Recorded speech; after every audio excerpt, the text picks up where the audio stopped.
J'espère que vous allez bien, j'espère que vous vous portez bien.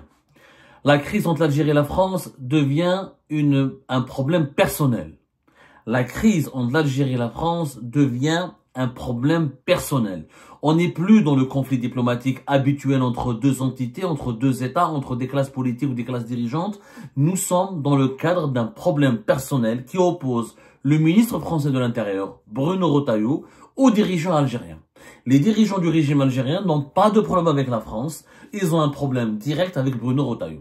La réaction officielle de l'État algérien de ce 17 mars 2025, à la fin de la journée, l'Algérie n'a pas attendu la fin de l'ultimatum, ni la fin du délai qui a été fixé par le gouvernement français en ce qui concerne la réponse qu'elle devait fournir s'agissant de l'expulsion d'une liste d'Algériennes et d'Algériens, de ressortissants algériens considérés et jugés comme dangereux par les autorités françaises et que les autorités françaises veulent expulser en urgence vers leur pays natal, l'Algérie. Et l'Algérie, on lui a demandé de répondre. Les autorités algériennes, le pouvoir algérien a répondu très rapidement en convoquant aujourd'hui le chargé des affaires au niveau de l'ambassade de France à Alger. Et la réponse qui a été donnée à ce responsable de l'ambassade de France à Alger par le secrétaire général du ministère algérien des Affaires étrangères témoigne d'une escalade personnelle, d'une riposte personnelle apportée au pouvoir algérien à Bruno Retailleau. Il faut bien analyser ce qui s'est passé aujourd'hui. Aujourd'hui, à partir de ce 17 mars 2025, ce n'est plus le Maroc, ce n'est plus le Sahara occidental qui sont les premières causes ou l'origine du conflit entre l'Algérie et la France. C'est bon. La France et le Sahara occidental ont été relégués au second plan. Aujourd'hui, clairement, le pouvoir algérien, les dirigeants du pouvoir algérien ont établi une stratégie qui a un but ultime. Faire démissionner Bruno Retailleau. L'Algérie veut obtenir coûte que coûte la tête de Bruno Retailleau. Et en obtenant la tête de Bruno Retailleau, le pouvoir algérien pense qu'il va gagner une victoire, qu'il va obtenir une victoire, ou qu'il va gagner un bras de fer important avec la France, ou qu'il pourrait créer victoire. Et qu'il pourrait sortir vainqueur de ce bras de fer avec la France. Alors, qu'est-ce qui s'est passé? Le texte, il est très intelligent. Le texte, il est bien écrit. Le ministère algérien des Affaires étrangères, il a répondu à la demande française. Alors, quand on va lire le texte, vous allez comprendre que l'Algérie ne dit pas non. Elle ne dit pas qu'elle ne veut pas reprendre. Elle ne veut pas reprendre ces ressortissants que la France veut expulser parce qu'ils sont dangereux, parce qu'ils sont délinquants, parce que c'est des voyous, parce qu'ils sont impliqués dans des actes de délinquance ou dans des actes où ils ont semé l'insécurité ou ils ont un comportement répréhensible. Non. L'Algérie, le gouvernement algérien, le régime algérien, il dit que non, je refuse la liste de Bruno Retailleau. Mais je ne dis pas non. Ils veulent que les autorités algériennes ont demandé aux autorités françaises de ne pas leur soumettre de liste, de ne pas leur soumettre un ultimatum, de ne pas de les menacer et de continuer d'accepter de collaborer dans le cadre traditionnel. C'est-à-dire passer par les préfectures et par les laissez-passer consulaires. L'Algérie ne reprendra aucun ressortissant qui lui a été présenté ou envoyé dans le cadre d'une procédure d'urgence décidée par Bruno Retailleau. L'Algérie désapprouve tout ce que fait Bruno Retailleau. Mais elle ne dit pas non. Et c'est très machiavélique comme attitude. C'est vraiment machiavélique. Lisons le texte. Cette audience fait suite à celle accordée au chargé d'affaires de l'ambassade d'Algérie en France le 14 mars courant. Le chargé d'affaires algérien s'y veut remettre le 14 mars dernier une liste de ressortissants algériens faisant l'objet de décisions d'éloignement du territoire français. Effectivement, le 14 mars dernier, il y a 3 jours, le ministère de l'Intérieur français a envoyé au Quai d'Orsay, le ministère des Affaires étrangères, une liste de ressortissants algériens. Ils sont une soixantaine que Bruno Retailleau, le département de Bruno Retailleau, le ministère de l'Intérieur français veut expulser en urgence.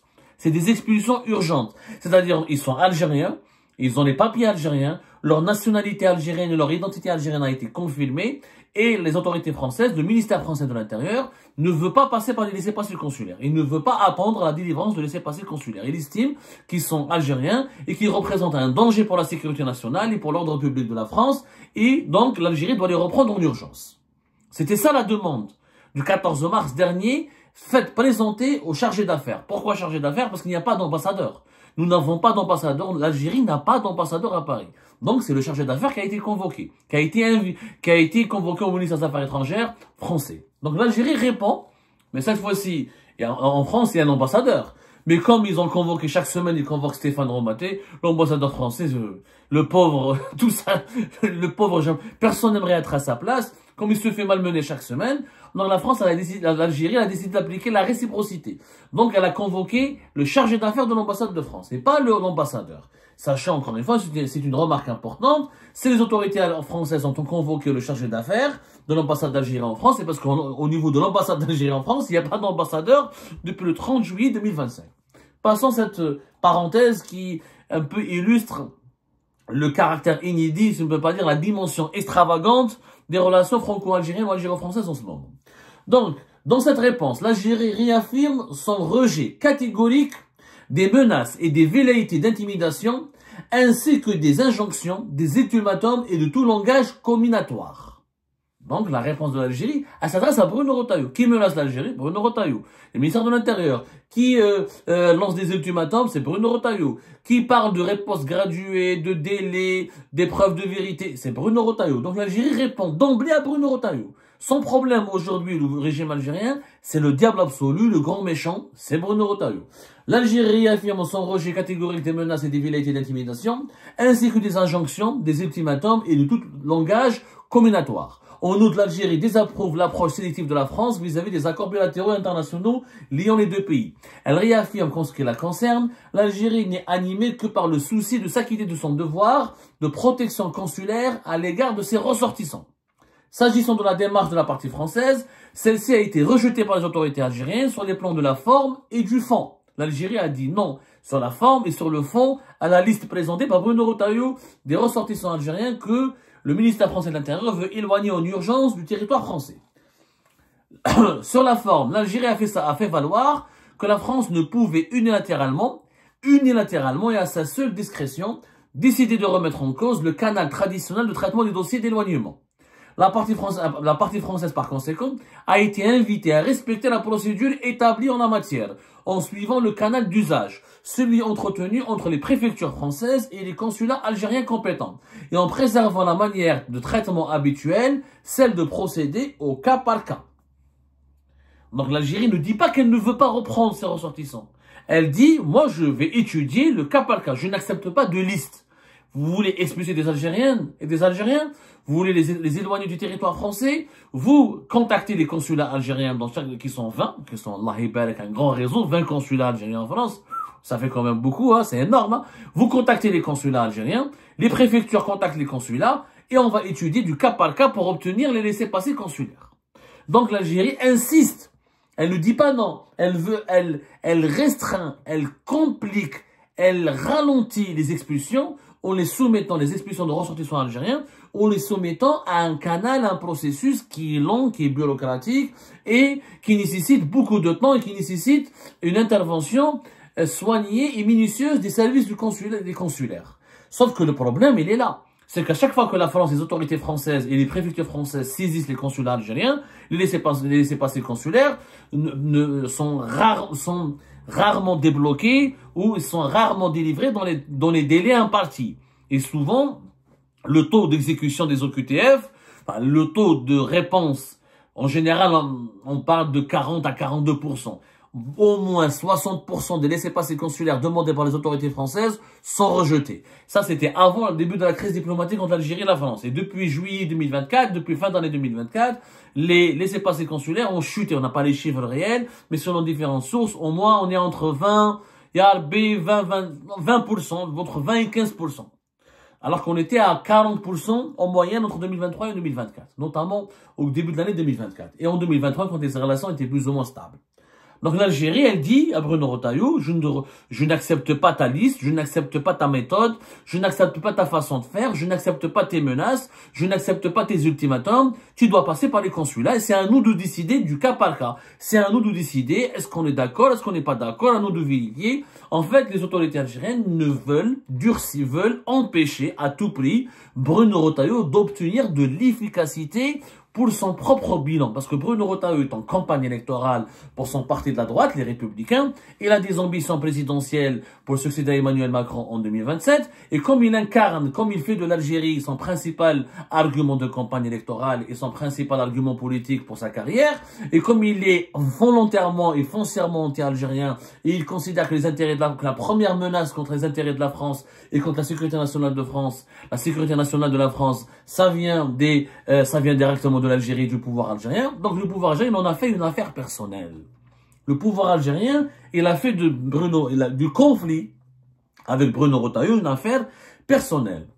Je poursuis la lecture et on reviendra sur le commentaire. Sur le fond, maintenant, le texte du ministère algérien des Affaires étrangères, il dit sur le fond, la réponse algérienne a souligné que l'accord de 1994, alors, la partie française, Bruno Retailleau, s'appuie sur quoi? Il s'appuie sur des articles de l'accord de 1994 qui affirment effectivement, dans cet accord de 1994, qui est une révision des accords de séjour et de circulation et de travail des ressortissants algériens sur le sol français de 1968. La révision de 1994, elle permet aux autorités françaises d'expulser des ressortissants algériens sans se soumettre à l'obligation du laissez-passer consulaire si ils ont les papiers ou s'ils ont des documents qui attestent de leur algérianité. Si leur nationalité algérienne elle est démontrée ou déterminée par des documents, même si ces documents sont périmés, eh ben la France peut les expulser, peut les renvoyer vers l'Algérie sans passer par les laissez-passer, par la case des laissez-passer consulaires, par l'obligation des laissez-passer consulaires. C'est pour ça que Bruno Retailleau, il a exploité cette brèche. Il a donné une liste de ressortissants qui sont clairement algériens. On sait qu'ils sont algériens, ils ont eu un passeport, on a retrouvé leur passeport, on a retrouvé leur pièce d'identité, leur carte consulaire. Il y a des papiers et des documents qui démontrent qu'ils sont algériens. Donc l'accord de 1994 permet aux autorités françaises de les expulser. Mais l'Algérie, elle répond autrement. Elle dit effectivement, il y a l'accord de 1994 qui ne peut pas être dissocié de la convention de 1974 sur les relations consulaires, qui demeure le cadre de référence principal en matière consulaire entre les deux pays. De ce point de vue, la mise en œuvre de l'un ne doit pas se faire au détriment de l'autre, notamment lorsqu'il s'agit de la nécessité de veiller au respect des droits des personnes faisant l'objet de mesures d'éloignement. L'Algérie, les autorités algériennes, qu'est-ce qu'elles disent? Elles ne remettent pas en cause l'accord de 1994, mais elles disent que la convention sur les relations consulaires entre l'Algérie et la France de 1974, elle est supérieure à l'accord, au protocole d'accord de 1994. La convention consulaire oblige les autorités françaises, lorsqu'elles arrêtent quelqu'un, lorsqu'elles interpellent un ressortissant algérien, de prévenir et de contacter les autorités consulaires, à savoir les différents services du consulat, les services du consulat d'Algérie établis ou la répartis sur le territoire français. Chaque Algérien qui est arrêté en France doit normalement être mis en contact avec ce consulat, avec les services consulaires de son pays, et les services consulaires doivent prouver qu'il est algérien, s'assurer qu'il est détenu, que ses droits juridiques et ses vies ont été respectés et qu'il n'a pas été victime d'un abus de pouvoir ou d'une quelconque violation de ses droits. Voilà ce que dit Donc les autorités algériennes ont développé un argumentaire intelligent. Moi, je trouve que le communiqué, je trouve que l'attitude du pouvoir algérien sur le plan de juridique et sur le plan purement du droit, il est intelligent. On n'est pas contre. On ne dit pas qu'on ne veut pas reprendre nos ressortissants. On dit juste qu'on ne veut pas de cette manière de les expulser. On n'est pas d'accord avec Bruno Retailleau, on n'est pas d'accord avec cette liste. C'est pour ça que le pouvoir algérien a fait de son conflit avec Bruno Retailleau une affaire personnelle. Maintenant, le communiqué se conclut ainsi. Les autorités algériennes ont décidé de ne pas donner suite à la liste soumise par les autorités françaises. Celles-ci ont été invitées à suivre le canal d'usage, en l'occurrence celui établi entre les préfectures et les consulats. L'Algérie termine son communiqué. Démerdez-vous, il faut que les préfectures et les consulats se concertent. Ce n'est pas à Bruno Retailleau de décider qui doit être expulsé et qui ne doit pas l'être. C'est les préfectures et les consulats. L'Algérie, donc, le pouvoir algérien a fait le choix de faire une croisade contre Bruno Retailleau et de le pousser vers la démission. Comment compte faire le pouvoir algérien? Le pouvoir algérien, il pense qu'en bloquant le laissez-passer consulaire, en bloquant toutes les opérations d'expulsion décidées par Bruno Retailleau sera discrédité, sera considéré comme un homme faible, comme un homme inefficace, comme un dirigeant inefficace, comme un dirigeant qui n'a pas les épaules solides, et donc il pourra pas être aimé par la population française, il ne sera pas considéré comme fiable, comme un dirigeant fiable, donc il perdra beaucoup de points dans ses ambitions présidentielles ou dans ses ambitions politiques, parce qu'il voudra, puisqu'il a envie de diriger le principal parti de droite classique, pas d'extrême droite, qui sont les Républicains, l'ex-UMP de Jacques Chirac. C'est ça la stratégie du pouvoir algérien. De casser le bilan de Bruno Retailleau, de le discréditer, de l'affaiblir et de démontrer à l'opinion publique française qu'il est faible, qu'il ne peut rien obtenir, qu'il ne peut pas garantir la sécurité de la France et qu'il ne peut pas gagner son bras de fer avec l'Algérie. C'est une stratégie dangereuse. Pourquoi elle est dangereuse? Parce que là, d'abord, on oublie le Maroc et le Sahara occidental. Maintenant, donc il n'y a plus de problème à cause du Maroc et du Sahara occidental. C'est un problème avec Bruno Retailleau. En s'acharnant sur Bruno Retailleau, comme le fait le pouvoir algérien, il y a deux risques. Premièrement, ça va renforcer l'extrême droite française.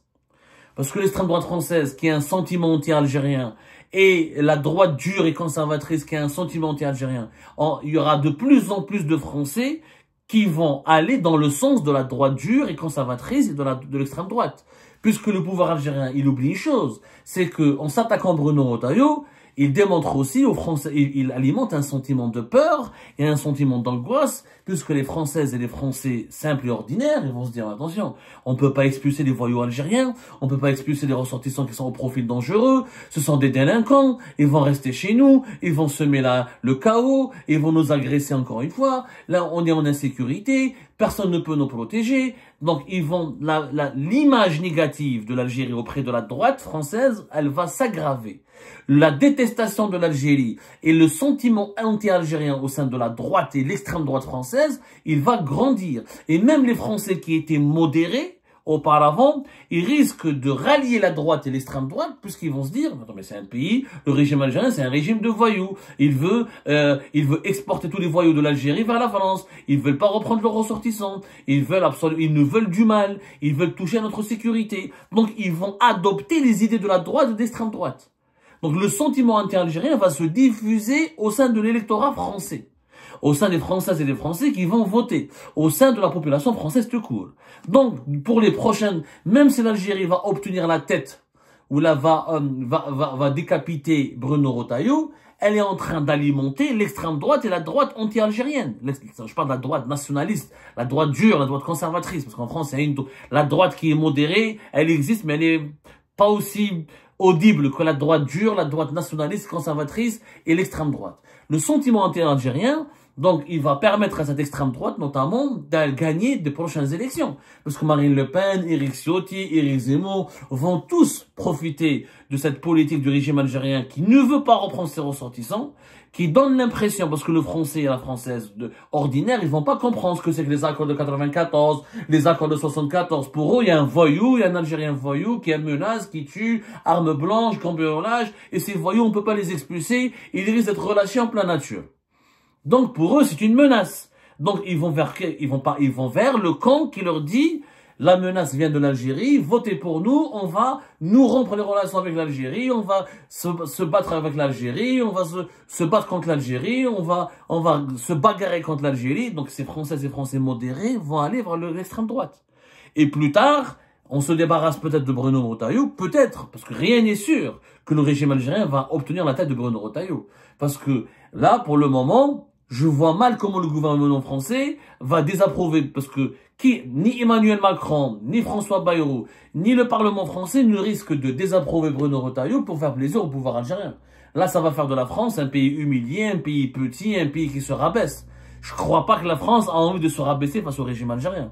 Là, au contraire, on risque de renforcer Bruno Retailleau, parce que Bruno Retailleau va dire, vous avez vu, j'ai raison, le pouvoir algérien, c'est des régimes de voyous, ils veulent humilier la France, soyez de mon côté. Bruno Retailleau, non seulement il risque d'en profiter, et même s'il n'en profite pas, dans le pire des cas, il va partir, mais c'est la droite et l'extrême droite anti-algérienne qui seront renforcées. Extrêmement renforcées.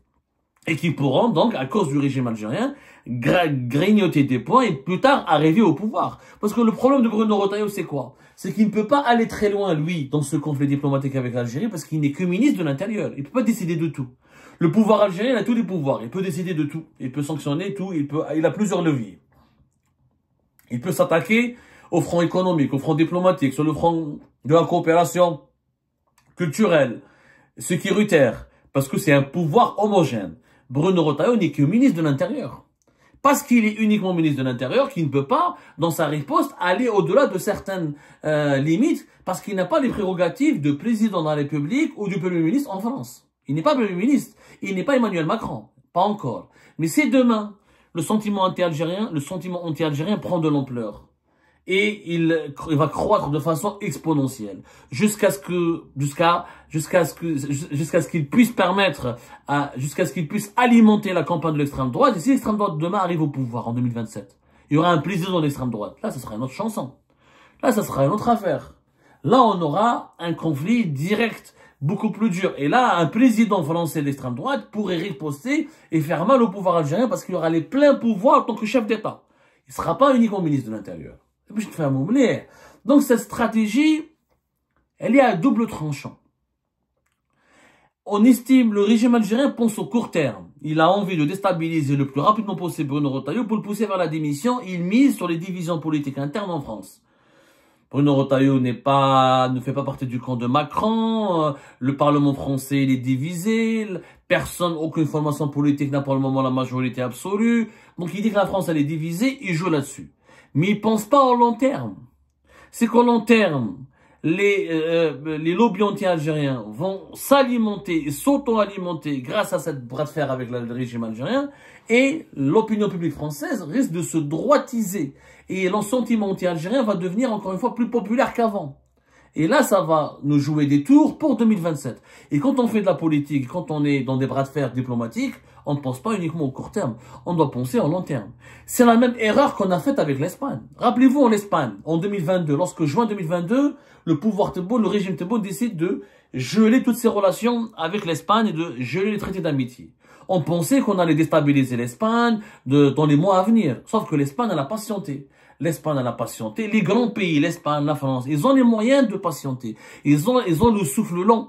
Parce qu'ils ne dépendent pas de l'Algérie. Il faut savoir, c'est pas l'Algérie, la France ne dépend pas de l'Algérie. La France, elle a besoin d'Algérie dans deux domaines. La coopération sécuritaire, pour la lutte contre la criminalité, la délinquance et le terrorisme, et l'expulsion des migrants. Mais à part ça, la France n'a pas besoin de l'Algérie. C'est l'Algérie qui a besoin de la France. Vous dites le gaz algérien, c'est 10%. Et on est obligé de vendre du gaz à la France, parce qu'on a besoin d'argent. C'est notre seule sorte de revenu.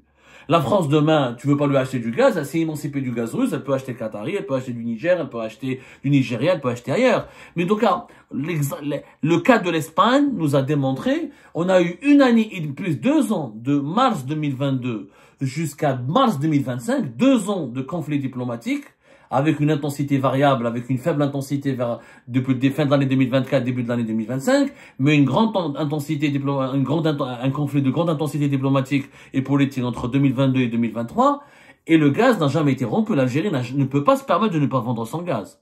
L'Algérie ne peut pas sanctionner l'Espagne, n'a jamais imaginé de priver l'Espagne de son gaz. Pour une raison simple, c'est qu'elle a besoin de ses devises. Elle a besoin de vendre du gaz à l'Espagne et à la France. Elle ne peut pas le vendre à d'autres clients parce que géographiquement, les clients les plus proches et les plus grands consommateurs de gaz, les plus proches sont la France et l'Espagne. Et l'Algérie, 92% de ses revenus en devises, c'est le gaz et le pétrole, et 60% de ses recettes en devises, c'est le gaz. Donc elle ne peut pas ne pas vendre du gaz à la France, comme elle n'a pas pu priver l'Espagne de son gaz. L'Espagne, elle a eu le souffle lent, elle a résisté.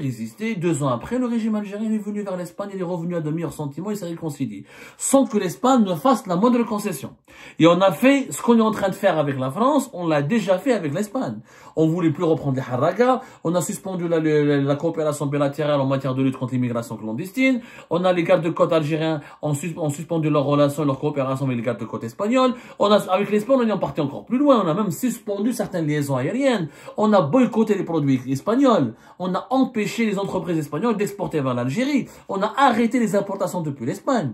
Et au bout de 2 ans, c'est l'Espagne qui a gagné. On n'a rien gagné. Au contraire, l'Espagne est partie vers le Maroc, elle a gagné plus de marchés au Maroc, elle a obtenu davantage, elle a gagné plus d'argent au Maroc, et 2 ans plus tard, l'Algérie est venue toute seule, la situation s'est améliorée, et l'Espagne n'a pas fait un iota de concession. Les rapports avec la France, la crise avec la France, elle fait plus de bruit, parce que c'est pas l'Espagne, parce qu'en Espagne, il n'y a pas 5 millions d'Algériens, l'Espagne n'a pas colonisé l'Algérie comme la France pendant 132 ans, il n'y a pas les mêmes rapport douloureux et passionnel et historique. Donc la crise avec l'Espagne, plutôt la crise avec la France, elle est beaucoup plus bruyante. Elle est beaucoup plus, il y a plus d'agitation, elle fait beaucoup plus de bruit. Elle est beaucoup plus, et elle est beaucoup plus, il y a plus elle est beaucoup plus médiatisée aussi. Parce que c'est pas les mêmes enjeux. Mais ça ne signifie pas que la France va céder. L'Espagne n'a pas cédé. Pourquoi la France va céder? Donc, on risque d'obtenir uniquement la tête de Bruno Retailleau et finalement d'être obligé de normaliser nos relations après le départ de Bruno Retailleau sans rien obtenir sur la raison originale de cette, la raison initiale de cette crise, qui est le Maroc et le Sahara occidental. Donc, attention à ces gestes, à cette stratégie, à ces démarches qui entrent dans le cadre d'une stratégie personnalisée ciblant uniquement Bruno Retailleau. Le fait de faire de cette crise une affaire personnelle, c'est une arme à double tranchant qui peut avoir des dégâts, qui peut provoquer des dégâts importants pour les intérêts de l'Algérie à long terme. Parce que si à long terme on aura un président de l'extrême droite en France en 2027, à cause de cette provocation et de ce chantage à l'immigration que le régime algérien utilise et qui provoque au sein de la population française une frayeur, une angoisse collective, un sentiment d'insécurité et d'humiliation. Demain, si on a un président français d'extrême droite, c'est toute la communauté algérienne en France qui est menacée. C'est 5 millions de personnes. C'est plus des liaisons aériennes, des liaisons maritimes, des flux financiers importants entre les deux pays. Si on a un président d'extrême droite qui a tous les leviers pour riposter, pas de façon graduée, parce que Bruno Retailleau, il parle de riposte graduée, parce qu'il n'est que ministre de l'Intérieur. Mais si demain il y a un chef d'État de l'extrême droite pire que Bruno Retailleau, il n'aura pas une riposte graduée, il aura une riposte directe. Il peut couper les ponts, il peut arrêter les liaisons aériennes, il peut carrément suspendre les visas, il peut suspendre les liaisons maritimes, et ça peut créer des déchirements, parce qu'on a des liens familiaux avec la France. C'est pas des liens uniquement économiques ou la sécuritaire. Les Algériennes et les Algériens ont des liens familiaux avec la France. C'est des familles composées, c'est des familles unies, c'est des couples, c'est des enfants communs. Et je crois que là, le pouvoir algérien ne pense pas assez ou ne réfléchit pas assez aux conséquences.